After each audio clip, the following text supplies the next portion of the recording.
ಮಾಡಿದ್ರೆ ಸಾಕು ಇಷ್ಟವರೆಗೆ ಅಲ್ವಾ?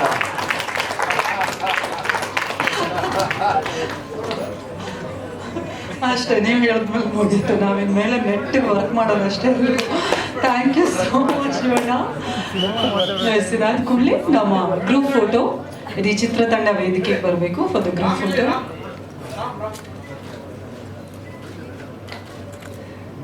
ಎಸ್, ನಮ್ಮ ಆರ್ಟಿಸ್ಟ್ ಹಾಗೂ ಟೆಕ್ನಿಷಿಯನ್ಸ್ ಅವರು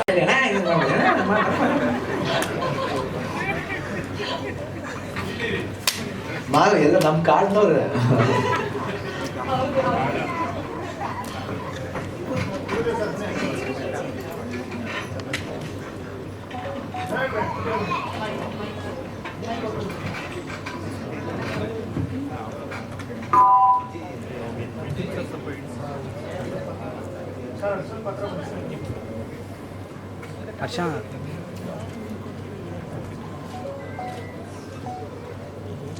ಇದು ನಮ್ಮ ದಿಲ್ಮಾರ್ ಚಿತ್ರತಂಡ. ಅಕ್ಟೋಬರ್ 24ನೇ ತಾರೀಕಿನಿಂದ ದಿಲ್ಮಾರ್ ತೆರೆ ಮೇಲೆ ಬರ್ತಾ ಇದೆ. ಹಾಗಾಗಿ ನಿಮ್ಮೆಲ್ಲರ ಪ್ರೀತಿ ಪ್ರೋತ್ಸಾಹ ಇಡೀ ಚಿತ್ರತಂಡದ ಮೇಲೆ, ನಮ್ಮ ಸಿನಿಮಾದ ಮೇಲೆ ಇರಲಿ ಅಂತ ಹೇಳಿ ಕೇಳ್ಕೊತಾ ಇದ್ದೀವಿ. ಇವತ್ತು ರಿಲೀಸ್ ಆಗಿರುವಂತಹ ಕ್ಯಾರೆಕ್ಟರ್ ಟೀಸರ್ ಅನ್ನ ಮತ್ತಷ್ಟು ಜನಗಳಿಗೆ